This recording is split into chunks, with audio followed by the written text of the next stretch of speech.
Captain Jake Morrison watched the alien ships through the main screen of his vessel. The ESS Liberty floated in space near Earth, and outside the big windows he could see 12 different types of alien spacecraft. They had come from all over the galaxy to deliver a message to humanity. Each ship looked different because they came from different worlds and different species. Some ships were long and thin like metal snakes. Others were round like giant balls covered in lights. A few looked like crystals that someone had carved into the shape of flying machines. Jake had been a ship captain for 15 years, but he had never seen so many alien vessels in one place. His crew moved around the bridge with nervous energy. Everyone knew this meeting would change everything for humans everywhere in the galaxy. The aliens had been talking among themselves for months, and now they were ready to tell Earth what they wanted. Admiral Lisa Bennett spoke to Jake through the communication system from Earth Command. Her voice sounded calm, but Jake knew she was worried. Lisa had been his friend since they went to the Space Academy together 20 years ago. She never let fear show in her voice, even when things looked bad. "Jake, the alien ambassador wants to talk to all of humanity," Lisa said. "They are sending their message on every frequency we use. Every human ship, station, and colony will hear what they have to say." Jake looked at his crew. Lieutenant Dan Rogers sat at the navigation station checking the positions of all the alien ships. Chief Engineer Betty Clark worked at her console making sure the Liberty could move fast if they needed to escape. Communications Officer Ryan Murphy listened to all the alien radio signals trying to understand what the different species were saying to each other. The main screen changed, and Jake saw the face of an alien he recognized. Ambassador Zelen belonged to a species called the Zelari. They looked like humans, but their skin was blue and they had 3 eyes instead of 2. The Zelari were one of the oldest civilizations in the galaxy. They had been traveling between stars for thousands of years before humans even learned how to make fire. "People of Earth," Ambassador Zelen began, "the Galactic Council has watched your species for 50 years. You have spread across the galaxy faster than any species in known history. You have built colonies on hundreds of worlds. You have created weapons that worry the older civilizations. The Council has decided that humanity must accept our guidance." Jake felt his stomach tighten. He had expected something like this, but hearing the words made it real. The Galactic Council was made up of 80 different alien species. Together, they controlled most of the known galaxy. They had technology that was thousands of years more advanced than anything humans had created. "The terms are simple," Zelen continued. "Earth must accept full Council oversight of all human activities. You will allow Council inspectors to visit all human colonies. You will submit all new technology to Council approval before you use it. You will limit your expansion to worlds that the Council assigns to you. If you refuse these terms, humanity will be cut off from all galactic trade and communication." The message ended, and the bridge of the Liberty became very quiet. Jake looked at his crew and saw the same thoughts on their faces that were running through his mind. The aliens were basically telling humanity to become their servants or be kicked out of galactic civilization. Dr. Kevin Hayes joined the conversation from his laboratory on Earth. Kevin was the smartest person Jake knew when it came to understanding alien cultures. He had spent his whole life studying how different species thought and acted. "This was always going to happen," Kevin said. "Humans have been expanding too fast for the other species to feel comfortable. We have been building colonies at twice the rate of any other species in the galaxy. Our military technology has been improving faster than theirs. They are scared of us." Commander Amy Foster was monitoring the tactical situation from her station on the Liberty. Amy had served in the human space navy for 12 years, and she understood military strategy better than most people. She was studying the alien ships and trying to figure out what they were planning. "Captain," Amy said, "I count 300 alien ships out there. They have enough firepower to destroy every human settlement in this solar system, but they are not pointing their weapons at us. This is not a military attack. This is political pressure." Jake understood what Amy meant. The aliens could destroy humanity if they wanted to, but they were hoping they would not have to fight. They wanted humans to surrender without a battle.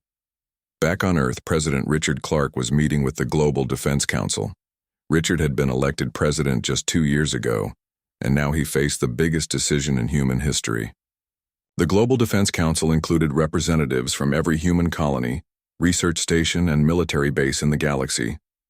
General Paul Carter was explaining the military situation to the council.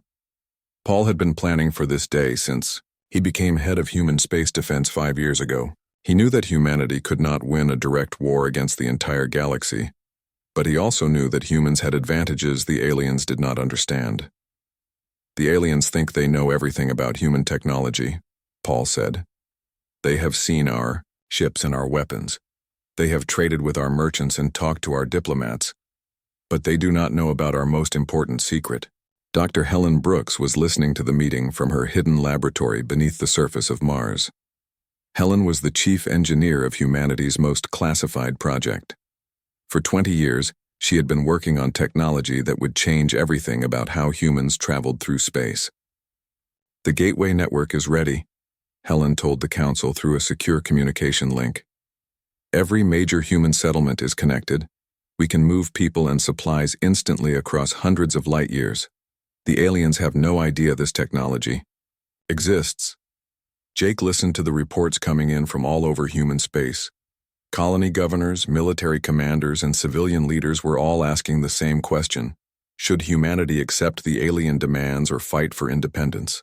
The alien fleet waited patiently outside Earth's solar system. Ambassador Zelen had given humanity 72 hours to make their decision. That was not very much time to choose the future of the entire human species. President Richard Clark sat in the emergency meeting room deep beneath Washington. The Global Defense Council had been in session for 18 hours, and the debate was getting more intense with each passing minute. Representatives from every human settlement in the galaxy were connected through quantum communication networks that the aliens could not detect or intercept. The meeting room had a large table surrounded by screens showing the faces of colony governors, military commanders, and civilian leaders from across human space. Governor Linda Martinez spoke from the mining colonies near Alpha Centauri. Admiral Frank Wilson reported from the naval base in the Vega system. Dr. Patricia Brown joined from the research stations orbiting Jupiter. General Paul Carter stood at the front of the room, pointing to a holographic display that showed human settlements throughout the galaxy. Red dots marked colonies that were close to alien space. Blue dots showed settlements that were hidden in unexplored regions. Green dots indicated the locations of the secret gateway stations that connected the human network. We have been preparing for this moment for decades, Paul said. The aliens think they understand human capabilities, but they are wrong. They have seen our regular ships that use jump drive technology similar to their own. They have not seen our gateway network. Dr. Helen Brooks appeared on one of the screens, speaking from her laboratory on Mars. Behind her, technicians worked on massive machines that glowed with strange energy. These machines were the gateway generators that made instant travel possible across vast distances of space. The gateway system uses principles of physics that alien science has not discovered, Helen explained. We can transport people, ships, and cargo instantly between any two connected points. The aliens still need weeks or months to travel between star systems, even with their fastest ships. Senator Carl Adams raised his hand to speak.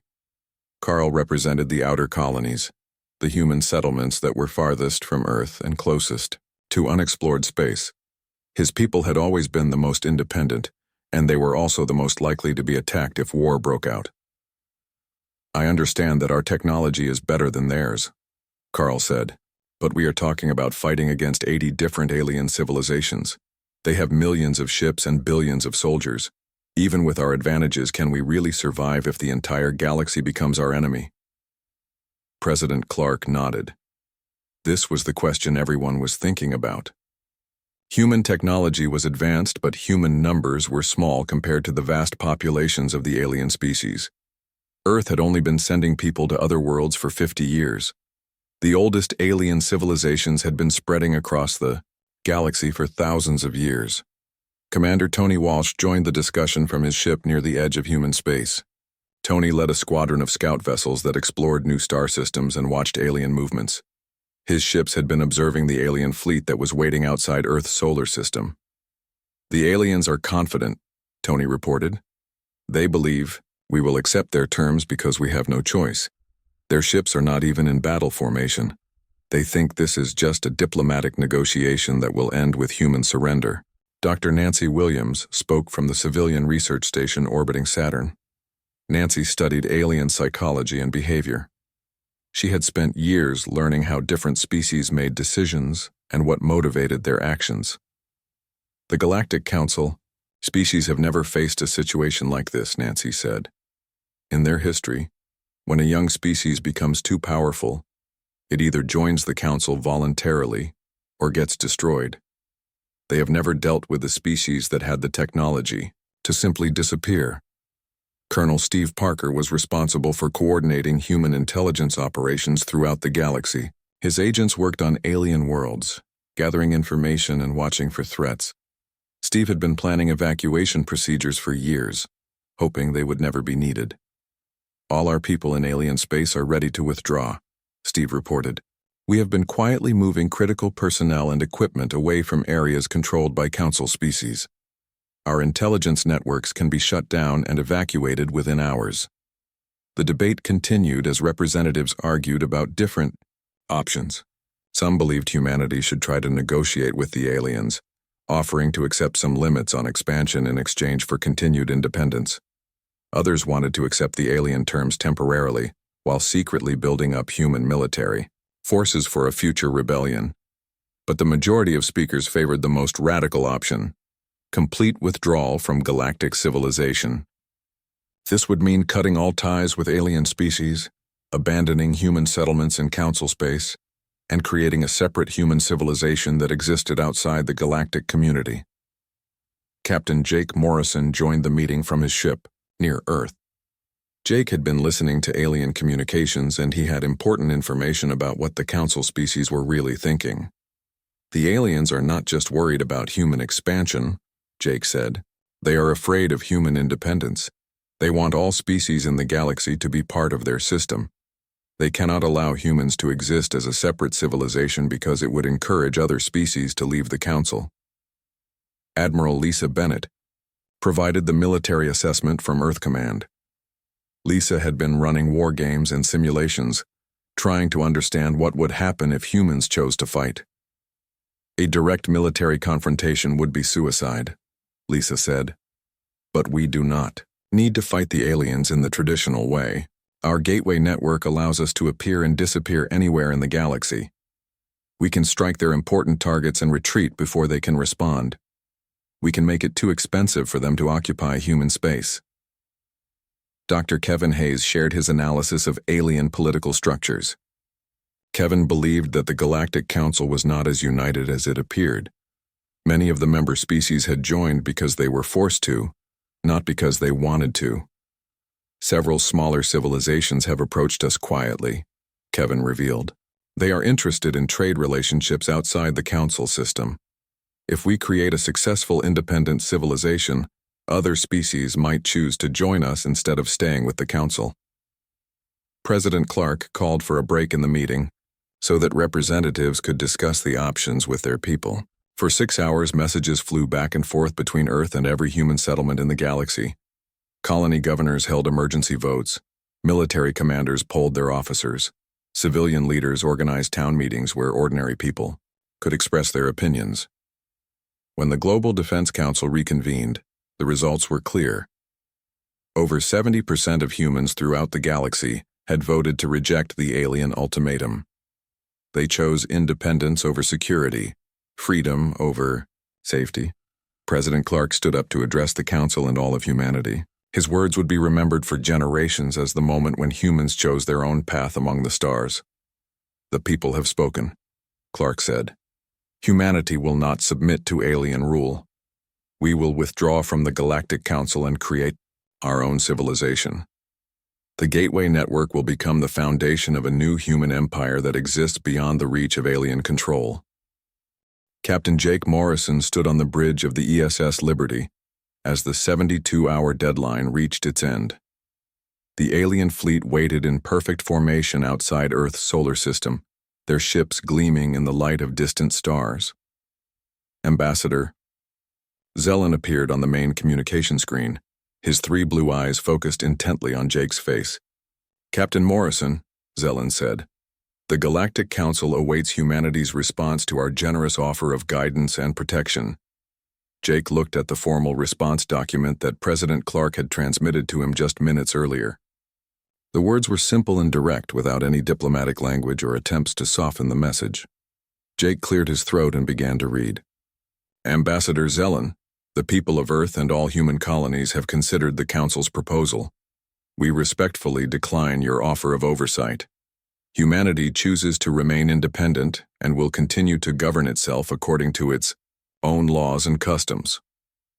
The alien ambassador's expression did not change, but Jake could see something shift in his three eyes. Perhaps it was surprise or maybe disappointment. The Zalari had probably expected humans to negotiate or ask for better terms. This is unfortunate, Zelen replied. The Council had hoped that humanity would see the wisdom of joining the galactic community under proper guidance. Since you have chosen isolation, all trade agreements between human and Council species are now void. All diplomatic relations are terminated. Human ships will be prohibited from entering Council space.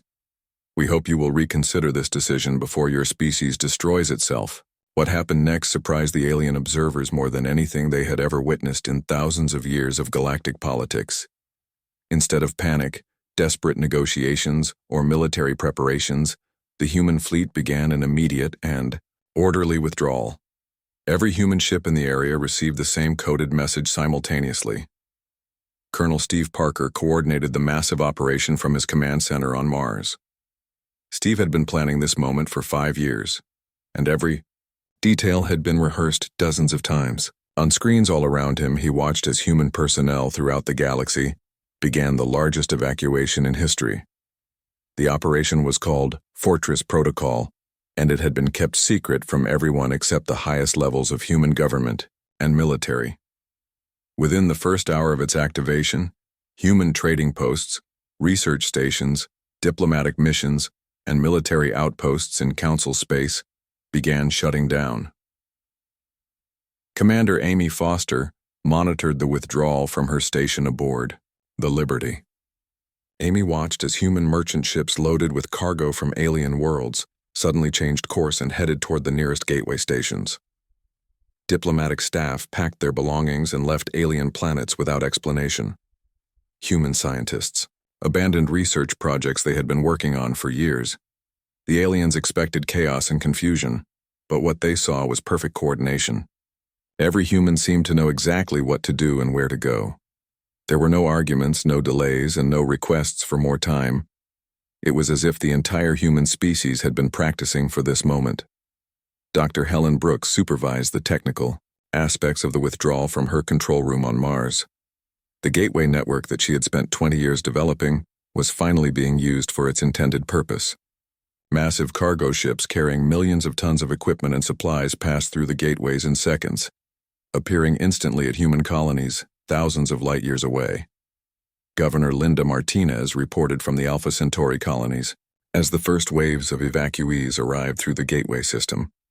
Her settlements had been preparing for months to receive refugees from Council space. New housing, food distribution centers, and job assignments had all been arranged in advance. The evacuation is proceeding exactly as planned, Linda reported to Colonel Parker. We are receiving approximately 10,000 people per hour through the main gateway. Everyone is being processed quickly and efficiently. Admiral Frank Wilson commanded the naval base in the Vega system, which served as a major collection point for evacuating military personnel. Frank watched as human warships appeared through the gateways, carrying soldiers and equipment from bases throughout alien space. All military assets are being withdrawn successfully, Frank reported. We have retrieved 90% of our personnel and equipment from Council territory.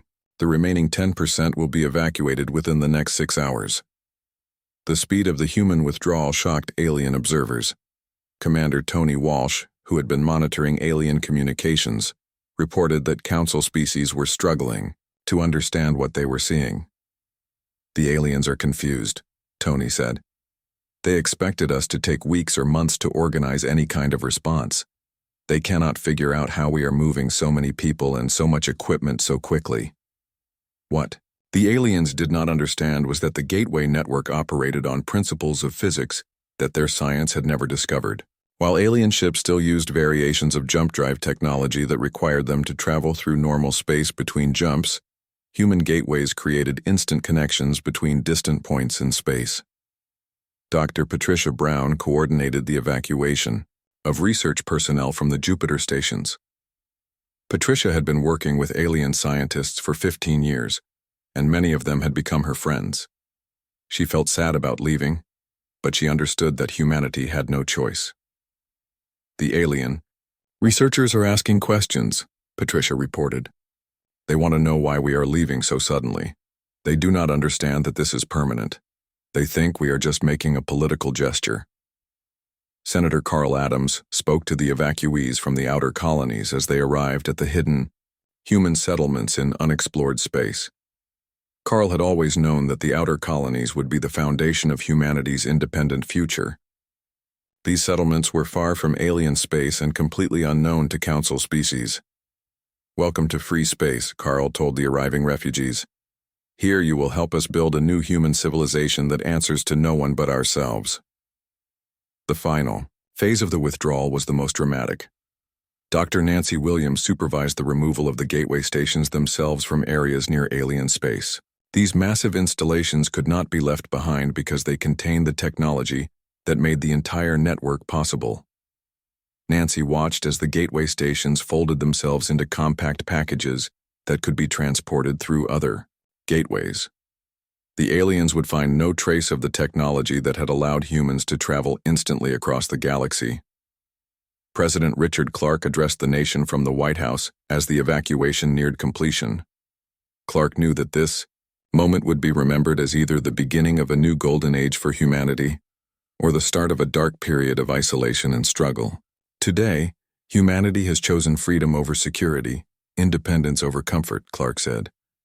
We are leaving the galactic community not because we hate our alien neighbors, but because we refuse to be their subjects. We will build our own civilization among the stars, and we will prove that free people can accomplish anything. Captain Jake Morrison received the final reports as the last human ships passed through the gateways. The withdrawal was complete. Millions of humans had been relocated to hidden colonies in unexplored space. Thousands of ships and installations had been moved beyond the reach of alien sensors. The gateway network had been reconfigured to connect only human settlements. As the Liberty prepared to depart, Jake looked one last time at the alien fleet. The Council ships had not moved from their positions. Their commanders were probably still trying to understand what had just happened. They had expected to negotiate with a desperate human government. Instead, they had watched an entire civilization simply vanish from their sight. The Liberty passed through the gateway and emerged in orbit around New Terra, the hidden world that would serve as humanity's new capital. Jake looked down at the planet's surface and saw the lights of cities that alien sensors could never detect. Humanity had not retreated to hide and struggle. They had moved to a place where they could grow and thrive without alien interference. Commander Tony Walsh piloted his scout ship through the Proxima Centauri system, searching for signs of the human colony that intelligence reports claimed had been abandoned 3 months earlier. Tony worked for the Zelen Exploration Corps, and his job was to investigate what had happened to humanity after their dramatic withdrawal from galactic civilization. The Galactic Council had expected Earth to collapse within weeks of being cut off from alien technology and trade. Instead, something unprecedented was happening throughout the galaxy, and Council leaders were demanding answers. Tony's sensors detected the remains of what had clearly been a major human settlement on the 4th planet of the system. There were empty buildings, abandoned mining equipment, and the skeletal frameworks of space stations that had been stripped of all useful components. But as Tony flew closer to investigate, his instruments began giving him readings that made no sense. "This is impossible," Tony muttered to himself as he studied the data. According to his sensors, the planet was completely lifeless and had been abandoned for years. But through his ship's windows, he could see lights in some of the buildings and what looked like vehicles moving on the surface. Tony landed his ship and put on his environmental suit to explore the colony on foot. The moment he stepped outside, his confusion grew even deeper. His sensors insisted that he was alone on a dead world. but his eyes showed him clear evidence of recent human activity. There were fresh footprints in the dust, maintenance work, that had been completed just days earlier, and even the smell of cooking food in the air. Back at Zalari Command, Admiral Keth Zaren reviewed Tony's report with growing concern. Keth had been studying human behavior for 30 years, and he had never encountered anything like this situation. The humans seemed to have developed technology that could make their colonies invisible to alien sensors, while still allowing them to function normally. "Send more investigation teams," Keth ordered his staff. "I want every abandoned human settlement checked immediately. Something is very wrong here." Over the following weeks, alien scouts visited dozens of former human colonies throughout Council space. Every investigation team reported the same impossible findings. The colonies appeared to be empty and lifeless according to all sensors and scanning equipment, but direct observation revealed thriving human communities that were completely undetectable to alien technology. Dr. Patricia Brown monitored these alien investigations from her hidden laboratory in the Kepler system. Patricia had helped design the stealth technology that kept human settlements invisible to Council sensors. The system worked by manipulating electromagnetic fields in ways that alien science had not yet discovered. "The aliens are getting frustrated," Patricia reported to the other members of the Human Intelligence Network. "They know we are still here, but they cannot figure out how we are hiding from their sensors." Captain Maria Santos commanded the secret human listening post that monitored all alien communications in the local region of the galaxy. Maria's job was to track alien political developments and watch for any signs that Council species might be planning military action against humanity. The reports that Maria intercepted painted a picture of growing confusion and concern among alien leaders. Several smaller civilizations were quietly asking their Council representatives about the possibility of establishing separate trade relationships with the humans who had supposedly disappeared. Prime Minister Jason Hughes received these intelligence reports at his office on New Terra, the hidden world that now served as humanity's capital. Jason had been elected to lead the new human government just weeks after the withdrawal from Council space. His job was to guide humanity through the transition from galactic citizenship to complete independence. "The aliens are discovering that they need us more than they expected," Jason said during a meeting with his cabinet ministers. "Our technology was more advanced than they realized, and our economic contributions were larger than they admitted." Minister of Defense Robert Kane presented the military situation to the cabinet. Robert had been tracking alien ship movements throughout the galaxy, watching for any signs that Council species might try to locate and attack hidden human settlements. "The aliens are not preparing for war," Robert reported. "They are still trying to understand what happened to us. They expected us to come crawling back within months, begging to be readmitted to galactic civilization. What the aliens were slowly discovering was that human civilization had not collapsed or retreated to Earth. Instead, humanity had created an entirely separate galactic empire that existed in the spaces between the spaces that aliens knew about. The Gateway Network allowed humans to travel instantly between hundreds of hidden worlds that were completely invisible to Council sensors. Dr. Helen Brooks continued to expand the Gateway Network from her engineering centers throughout human space. Helen's teams were building new gateway stations on newly discovered worlds, connecting more and more star systems to the human transportation network. "We are growing faster now than we ever did as part of the galactic community," Helen reported to Prime Minister Hughes. "Without the restrictions and regulations imposed by the Council, our expansion rate has doubled." The economic reports were equally encouraging. Finance Minister Carol Davis presented data showing that human colonies were thriving without alien trade. The Gateway Network allowed instant transportation of goods and resources between human worlds, creating economic efficiency that alien civilizations could not match. "Our productivity per person is now 3 times higher than the galactic average," Carol reported. "The elimination of alien bureaucracy and trade restrictions has freed our economy to operate at maximum efficiency." But the most significant development was happening in the research laboratories scattered throughout human space. Without Council oversight and technology restrictions, human scientists were making breakthroughs at an unprecedented rate. Dr. Kevin Hayes coordinated research efforts from the main science facility on New Terra. Kevin's teams were developing new technologies that pushed the boundaries of what alien science considered possible. Advanced artificial intelligence, quantum manipulation devices, and even more sophisticated stealth systems were emerging from human laboratories. "We are pulling ahead of alien technology faster than anyone expected," Kevin reported. The Council's restrictions were holding back human scientific development for decades. Meanwhile, the alien investigations continued to produce disturbing results for Council leaders. Captain Jake Morrison, now commanding a hidden human observation post, watched as alien ships struggled to understand the disappearance of human civilization. The aliens had found abandoned gateway stations, but the technology had been removed so completely that they could not even determine what the stations had been used for. Star charts and navigation data that humans had provided to the galactic community for decades had mysteriously become corrupted or incomplete. Admiral Lisa Bennett coordinated human intelligence gathering from her command center on Mars. Lisa's agents reported that several Council species were experiencing serious problems without human assistance. Trade routes that humans had maintained were becoming dangerous due to pirate attacks. Scientific research projects that had depended on human expertise were failing.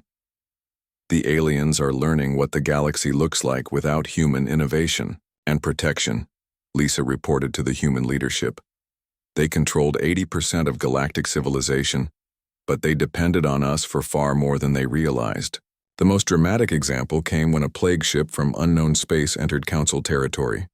The mysterious vessel carried a deadly virus that began spreading through alien populations. In the past, such emergencies had always been handled with human medical expertise and rapid response capabilities. But this time, human help was not available. The Council species were forced to deal with the crisis using their own slower transportation systems and less advanced medical technology. By the time they contained the plague, it had spread to dozens of worlds and killed millions of aliens. Ambassador Zelen sent desperate messages toward Earth, promising to reconsider the Council's original ultimatum if humans would provide medical assistance. But humanity's response was swift and final. The gateway to the old galactic civilization remained closed, and humans had no interest in returning to a system that had tried to make them servants. As the second year of separation began, it became clear that the galaxy had been permanently changed by humanity's withdrawal. The Council still existed, but it was struggling with problems that human expertise had once easily solved. Meanwhile, human civilization continued to grow and thrive in its hidden corner of the universe, building something new and better than anything that had existed before. Dr. Amanda Phillips watched the emergency broadcasts from Council space with a mixture of sadness and satisfaction. The plague that had started 2 years after humanity's withdrawal was now spreading through 17 different alien star systems, and the Council species were finally admitting that they could not handle the crisis alone. Amanda worked from the medical research facility on Luna, where human scientists had developed treatments for the plague within weeks of detecting it. The virus was similar to diseases that human researchers had encountered before, and their advanced medical technology made creating a cure relatively simple. But the question was not whether humans could help, but whether they should. President Richard Clark convened an emergency session of the Human Council to discuss the alien requests for assistance. Representatives from hundreds of human worlds participated through the quantum communication network, debating whether humanity should break its isolation to help the species that had tried to subjugate them. "They are dying out there," said Senator Elizabeth Moore, who represented the humanitarian faction in human politics. "Whatever our differences with the Council, we cannot just watch millions of innocent people suffer when we have the power to help them." General Paul Carter presented the military perspective from his headquarters on New Terra. Paul had been monitoring alien communications, and he knew that some Council species were blaming humans for the plague, claiming that it was either a biological weapon or a problem that humans should have prevented. "This is not our responsibility," Paul argued. "The Council made their choice when they demanded our submission. They wanted to be independent of human influence, and now they are discovering what that really means." The debate had been raging for 3 days when Ambassador Zelen himself appeared on the main communication screen. The Zalari diplomat looked older and more tired than he had during the original ultimatum 2 years earlier. His 3 blue eyes showed an emotion that humans had never seen from him before. Desperation. President Clark, Zelen began, I am authorized by the full Galactic Council to offer humanity complete restoration of all previous trade agreements, plus additional concessions, in exchange for immediate medical assistance with the plague. Crisis. President Clark studied the alien ambassador's face carefully. Clark had been expecting this moment since the withdrawal began, but he was still surprised by how quickly the Council's position had changed from demanding submission to offering concessions. Ambassador Zelen, Clark replied, I appreciate your offer, but humanity is no longer interested in being part of the galactic community under any terms. We have built our own civilization, and we are quite satisfied with our independence. The alien ambassador's expression showed shock and confusion. In thousands of years of galactic politics, no species had ever voluntarily refused readmission to the Council after being expelled or withdrawn. Admiral Lisa Bennett monitored the conversation from Earth Command while watching tactical displays that showed alien ship movements throughout the galaxy. Lisa had been tracking Council military forces, looking for any signs that they might try to force human assistance or attempt to locate hidden human settlements. The aliens have ships gathering near our old territory, Lisa reported to President Clark during a private communication, but they are not in attack formation. They look more like a rescue fleet than an invasion force. Captain Jake Morrison commanded one of the observation posts that watched alien activities from hidden locations throughout the galaxy. Jake had been studying Council behavior for 2 years, and he understood that the current crisis represented a fundamental change in the balance of galactic power. The plague is just the beginning, Jake reported to Human Intelligence Services. Without human exploration data and navigation expertise, the aliens are having trouble maintaining their existing trade routes. Several frontier regions are becoming unstable due to pirate attacks and supply shortages. Dr. Helen Brooks continued expanding the Human Gateway Network while monitoring alien attempts to understand human technology. Helen's engineers had detected several alien research teams trying to reverse engineer abandoned human equipment, but their efforts were failing because alien science lacked the theoretical foundation necessary to understand gateway technology. The aliens are decades away from matching our transportation capabilities, Helen reported to the Human Council. Even if they somehow acquired our technology, they do not have the scientific knowledge to use it effectively.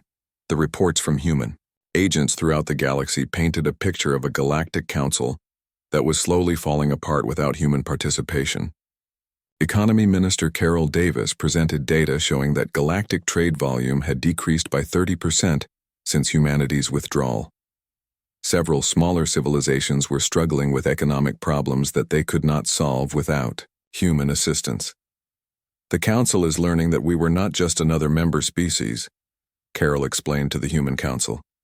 We were the engine that drove innovation, exploration, and economic growth throughout their civilization. But the most significant intelligence came from Dr. Kevin Hayes, who had been monitoring alien political communications. Kevin reported that several Council species were privately questioning whether the original ultimatum to humanity had been a mistake. 3 different alien civilizations have sent secret diplomatic messages asking about the possibility of separate agreements with humanity, Kevin revealed. They want access to our technology and trade networks without going through the Council.